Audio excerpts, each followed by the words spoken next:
Pejabat Israel mengatakan Presiden Amerika Donald Trump telah mundur dari upaya gencatan senjata di Gaza, Palestina. Trump juga memberikan kebebasan kepada Perdana Menteri Israel Benjamin Netanyahu untuk bertindak sesuai keinginannya. Menurut Axios, Gaza bukanlah prioritas utama Presiden Amerika Donald Trump.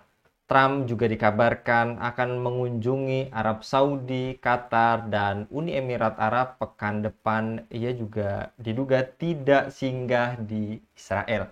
Sebetulnya apa tujuan hakiki dari kunjungan Trump ke Arab Saudi, Qatar, dan Uni Emirat? Apakah Israel akan meratakan Gaza karena sudah diberi lampu hijau oleh Donald Trump, dan bagaimana dengan khilafah? Untuk membahasnya kami terhubung dengan Direktur Forum on Islamic World Studies, Bung Farid Basdi. Kita sapa terlebih dahulu. Assalamualaikum warahmatullahi wabarakatuh, Bung Farid. Waalaikumsalam warahmatullahi wabarakatuh. Menurut Anda, Bung Farid, apa sebetulnya tujuan dari Donald Trump mengunjungi negara negara Timur Tengah tersebut, Bung? Ya, pertama kita mungkin perlu merespon ya pernyataan bahwa Donald Trump telah memberikan lampu hijau bagi Israel untuk meratakan Gaza. Pernyataan ini sebenarnya eh, penting ya untuk menunjukkan bahwa apapun yang dilakukan oleh entitas Zionis Yahudi ini haruslah melalui restu Amerika Serikat ya. Eh, Artinya apa? Artinya Amerika Serikatlah yang telah memberikan legitimasi ya terhadap kejahatan dan kebiadaban entitas penjajah Yahudi ini. Dan itu berarti ya Amerika lah yang paling bertanggung jawab tentang genosida yang terjadi di Palestina saat sekarang ini. Nah, karena itu seharusnya dunia Islam itu tidak semata-mata mengecam eh, entitas penjajah Yahudi ini, tapi juga ya juga harus mengecam dengan keras ya dukungan buta Amerika terhadap kekejaman entitas penjajah Yahudi ini.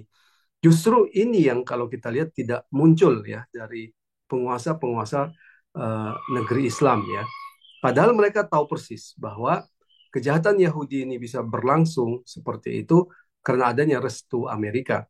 Bukan hanya restu politik, tapi juga dukungan ekonomi dan dukungan persenjataan. Jadi juga sering Anda sampaikan gitu ya, Bung, tanpa dukungan militer, politik, dan finansial dari kekuatan besar negara-negara tersebut, Israel sebetulnya tidak akan mampu bertahan. Lantas, apakah pejabat Arab dan Amerika juga terlibat dalam perencanaan kejahatan terhadap saudara-saudara kita di Gaza, Bung? Ya, eh, pertama tentu penguasa-penguasa Arab bertanggung jawab ya terhadap apa yang terjadi di Palestina, ya, genosida. Karena eh, sejatinya mereka memiliki tanggung jawab ya sebagai penguasa di negeri-negeri Islam untuk membebaskan, membela umat Islam dari setiap penindasan, termasuk untuk membebaskan tanah suci Palestina. Ini adalah kewajiban penguasa-penguasa Arab. Ya, seharusnya mereka memerintahkan kepada panglima perang mereka untuk mengirimkan pasukan ya memerangi entitas penjajah Yahudi ini. Tapi ini tidak dilakukan oleh penguasa Arab ya. Artinya apa? Diamnya penguasa Arab ya. Inilah yang eh, membuat kenapa salah satu faktor ya yang membuat kenapa entitas penjajah Yahudi ini demikian demikian brutalnya ya. Seolah-olah tidak memiliki rasa takut sedikit pun terhadap umat Islam ya. Karena mereka tahu penguasa-penguasa Arab justru yang mencegah ya umat Islam untuk melakukan jihad fisabilillah. Penguasa-penguasa Arab ini adalah penguasa yang mencegah panglima-panglima perang untuk bergerak ya membebaskan tanah Palestina. Karena itu diamnya penguasa Arab bukan hanya diam tapi mereka justru melakukan hubungan damai dengan entitas penjajah Yahudi ini merupakan kejahatan ya dan tentunya Allah Subhanahu wa taala akan menuntut kepada mereka ya pertanggungjawaban mereka terhadap kejahatan ini, dan umat sesungguhnya menyaksikan pengkhianatan penguasa negeri-negeri Islam ini, dan ada saatnya umat akan bergerak ya menumbangkan penguasa-penguasa yang berkhianat ini. Di lain sisi, Bung Farid, Netanyahu juga dilaporkan menyatakan penolakan Israel terhadap pendirian Khilafah Islam di perbatasan utara, barat, atau selatan negaranya, serta menegaskan bahwa Israel tidak akan mundur atau menyerah pada ancaman tersebut. Bagaimana respon Anda terhadap pernyataan ini, Bung? Ya, pertama Israel atau entitas penjajah Yahudi ini tahu persis ya apa yang menjadi ancaman utama bagi mereka. Nah, suatu entitas atau suatu negara itu akan bertindak ya serius ya terhadap perkara yang mereka anggap sebagai suatu ancaman utama. Mereka akan meresponnya, akan mengantisipasinya dengan sangat serius. Pernyataan Netanyahu ini menunjukkan mereka tahu persis ya bahwa ancaman buat entitas penjajah Yahudi ya penjajahan mereka ya termasuk ancaman terhadap penguasa-penguasa negeri Arab yang berkhianat, termasuk juga ancaman terhadap ancaman terhadap penjajahan Amerika di Timur Tengah ya itu adalah dengan tegaknya khilafah ya. Ini menunjukkan mereka tahu persis ya, dan ini bukan pertama kali ya bahwa Barat mengetahui ya secara mendalam ya bahwa khilafah ini adalah ancaman. Kita mungkin pernah ingat ya bagaimana Lord Curzon ya Menteri Luar Negeri Inggris ya uh, pada waktu itu dikritik oleh sesama politisi Inggris ketika mengatakan bahwa kenapa Turki diberikan kemerdekaan ya dalam bentuk republik pada waktu itu setelah runtuhnya khilafah. Apa yang dikatakan oleh Lord Curzon pada waktu itu? Dia mengatakan Turki has been destroyed. Turki sudah kita hancurkan karena kita telah menghancurkan apa yang dia sebut dengan spiritual power ya kekuatan uh, agama mereka, yaitu Islam and Caliphate. Dia sebutkan begitu, Islam dan khilafah. Jadi artinya apa? Barat saat sekarang ini merasa aman ya karena ketiadaan khilafah di tengah-tengah umat Islam. Maka ketika ada umat Islam yang ingin menegakkan khilafah ya ini menjadi ancaman bagi bukan hanya entitas penjajah Yahudi ya, tapi juga ancaman terhadap penjajahan Barat di Timur Tengah. Karena khilafah inilah yang akan mempersatukan umat, menggerakkan panglima perang dan membebaskan ya tanah Palestina dari penjajahan Yahudi. Kemudian pernyataan Netanyahu ini apakah sebetulnya menggambarkan tindakan Netanyahu ini keputusasaan dan menunjukkan posisi politik Netanyahu itu sebetulnya lemah dan gontai, Bu? Ya, bahwa Netanyahu dalam posisi lemah itu sangat jelas. Bukan hanya Netanyahu ya, tapi entitas penjajah Yahudi itu sebenarnya dalam posisi yang lemah. Karena siapapun tahu kalau entitas penjajah Yahudi ini dibiarkan oleh Amerika Serikat tanpa dukungan Barat, ya mereka ini akan lumpuh ya.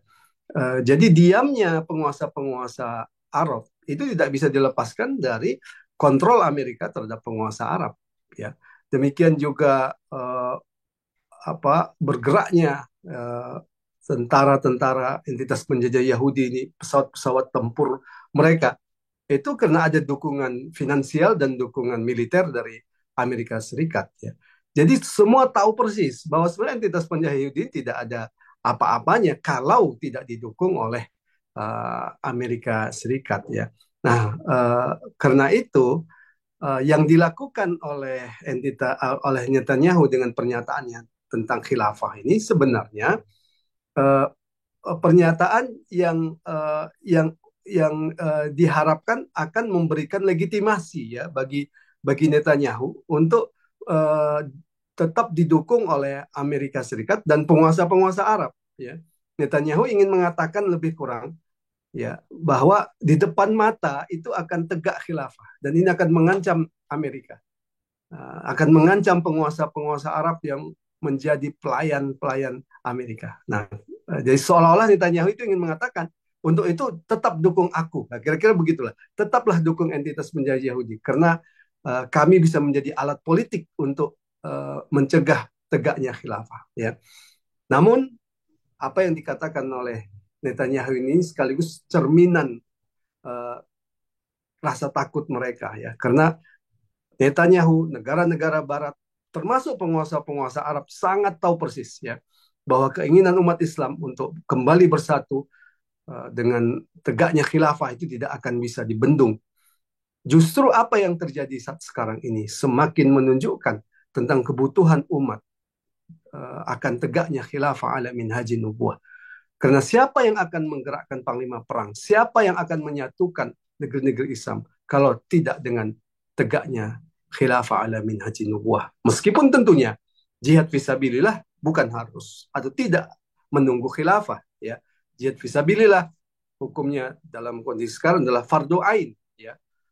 Pada prinsipnya bagi rakyat Palestina demikian juga rakyat yang ada uh, panglima-panglima perang yang ada di negara-negara Arab, status hukumnya sebenarnya sama dengan fardu ain. Karena apa?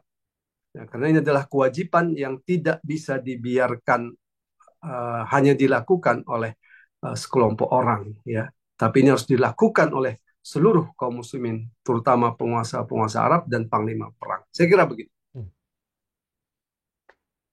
Terkait urgensi khilafah dan tadi conggaknya entitas Zionis Yahudi beserta sekutunya, apakah ini juga pertanda bahwa berdirinya khilafah sangat dekat, Bung? Ya, kapan khilafah akan tegak? Tentu ini urusan yang kita harus serahkan pada Allah Subhanahu wa taala, ya. Karena Allah Subhanahu wa taala lah yang akan memberikan kemenangan kepada kaum muslimin dengan tegaknya khilafah, ya. Nah, yang bisa kita lakukan itu adalah mempersiapkan ya, mempersiapkan eh, hal-hal yang penting ya untuk tegaknya khilafah ini.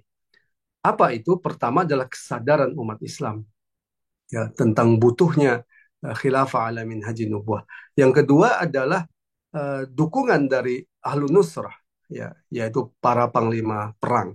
Artinya apa? Kalau dua hal ini terwujud, maka tegaknya khilafah itu ya akan semakin dekat ya dari perhitungan kita ya, dari perhitungan persiapan apa yang harus ada. Karena tegaknya khilafah itu paling tidak uh, harus ada dengan dua hal tadi ya, yaitu kesiapan masyarakat berupa kesadaran masyarakat untuk mendukung khilafah. Yang kedua, dukungan dari ahlul quwah terutama panglima perang ya.